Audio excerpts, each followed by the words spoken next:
the corner of his mouth twitching in admiration. "I think we have a case," he said. Over the next 4 weeks, I worked in secret. I showed up to job sites again, not as a manager, but as a shadow. I talked to clients off the record.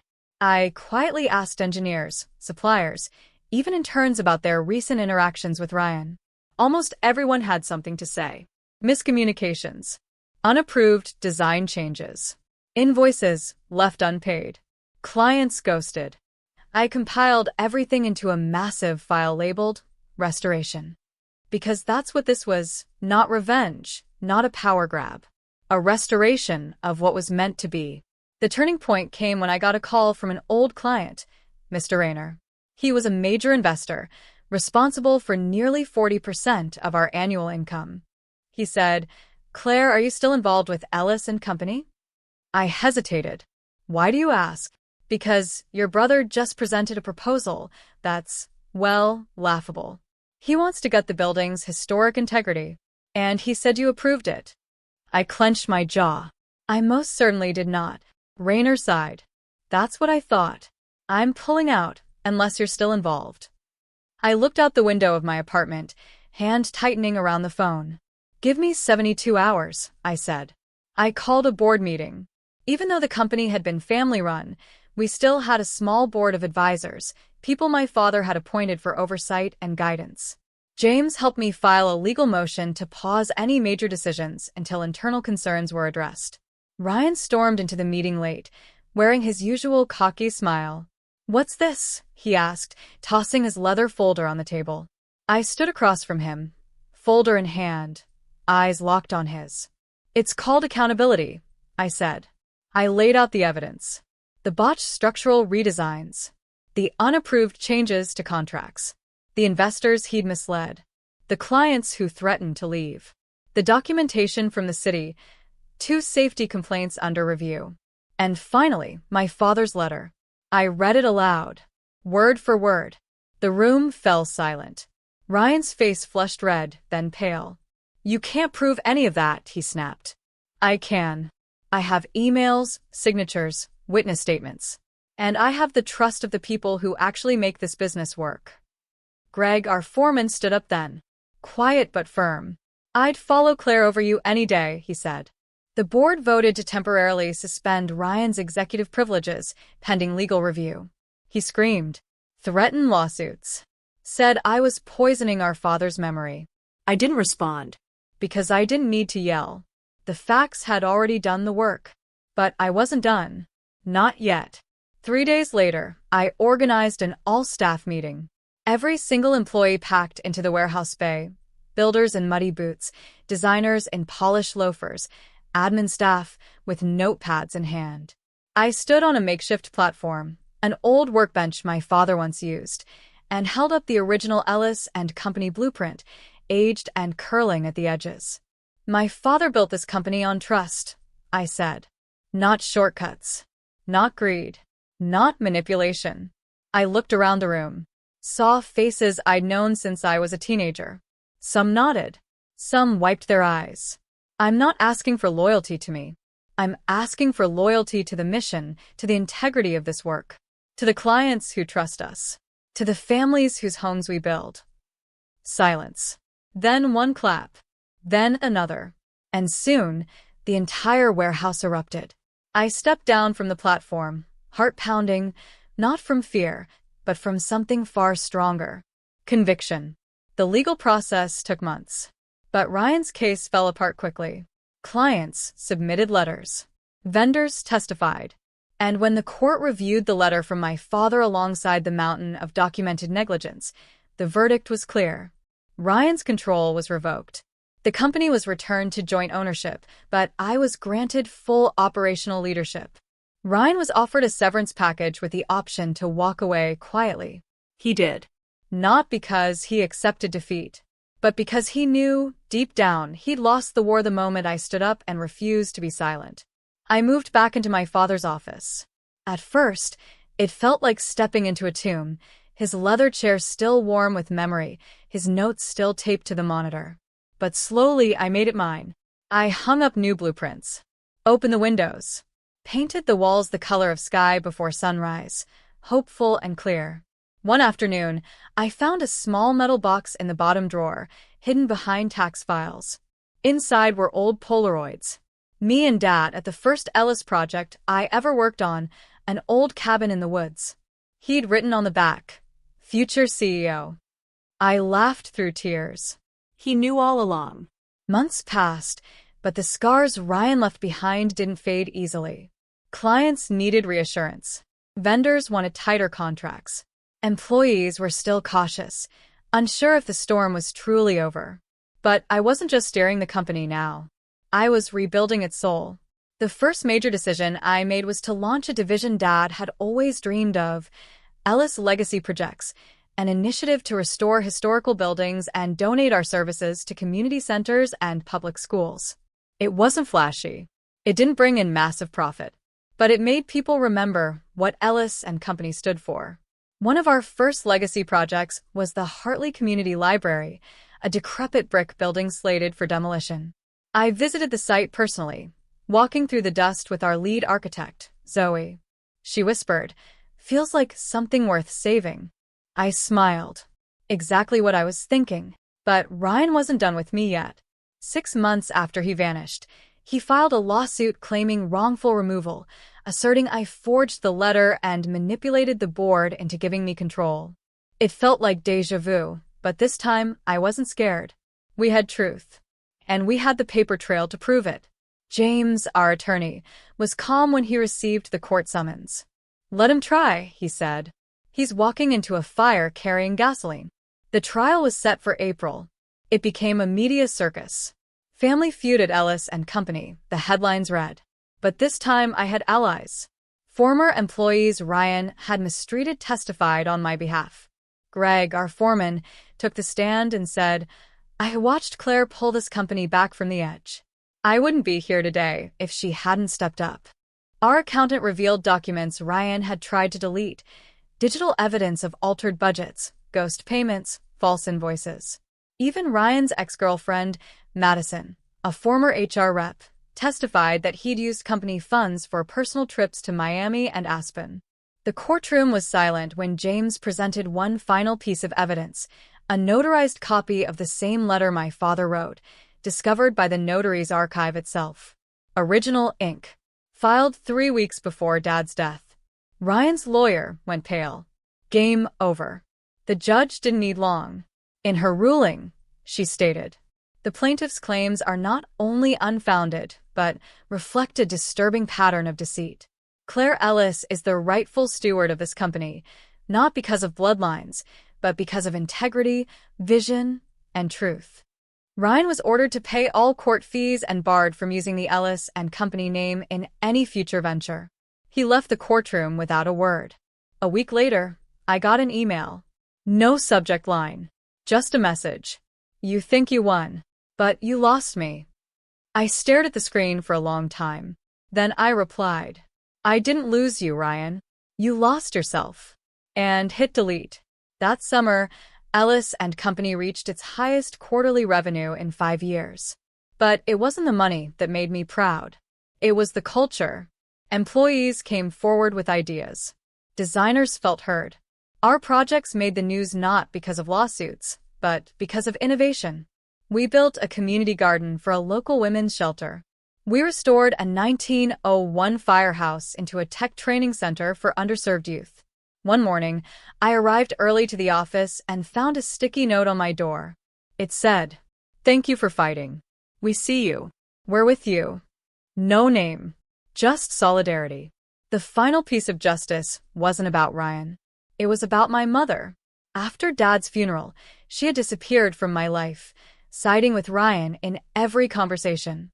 She didn't call once during the trial, but one afternoon, she showed up at my office, dressed in gray, eyes tired. "Claire," she said. I was wrong. I let the silence do the talking. She looked down, twisting her hands. "Your father always said you had his spine. I didn't understand what that meant until I saw what you did." I didn't have a dramatic speech for her. No need. Sometimes, justice is simply letting people sit with the consequences of their own absence. 2 months later, we hosted a rededication ceremony for the Hartley Library. City officials came, local teachers, families with kids running between stacks of freshly painted shelves. As I stood on stage to cut the ribbon, I looked out at the crowd. And for a moment, I thought I saw my father, standing near the old oak tree, arms crossed, proud. Of course, it wasn't him. But in my heart, he was there. Because I had protected what he built. And I'd turned betrayal into legacy. Life slowed down after the trial.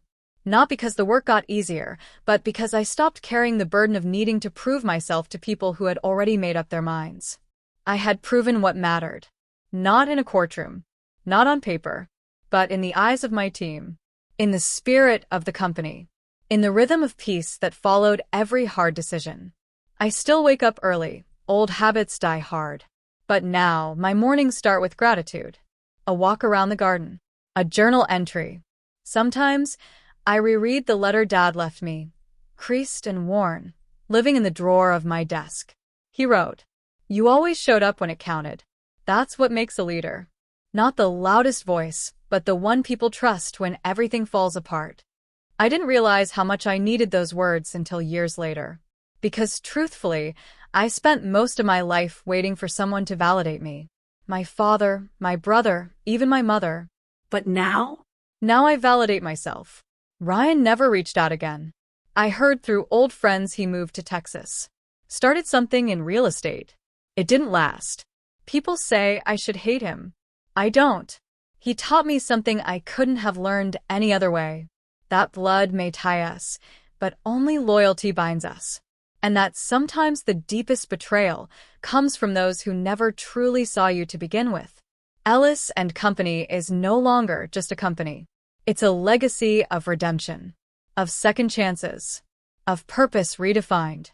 I started an annual scholarship in my father's name for young women in architecture and design. We mentor high school girls, bring them on site, teach them what it means to lead from the ground up. The first scholarship went to a girl named Layla, 17, quiet, brilliant. She asked me once, "Do you ever get scared?" I smiled. "All the time," I told her. But fear just means the next chapter is going to matter. And I guess that's the point of everything I've lived through. You don't always get what you deserve, but you get what you fight for. I didn't want to be the CEO. I wanted to be seen. I didn't want revenge. I wanted respect. And I didn't want to win against my brother. I just wanted him to stand beside me. But when the people you love make a choice to leave you behind, your only job is to keep walking forward, even if you walk alone for a while. There's a quote taped to the back of my office door now. Something my dad once wrote on a napkin and left in my lunchbox when I was 12. Some things aren't fair, but that doesn't mean they're not yours to rise from.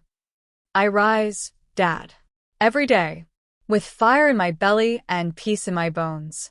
And when I look at the skyline, at the buildings we've touched, the families we've helped, the dreams we've sparked, I know the truth may have broken everything, but it also set me free.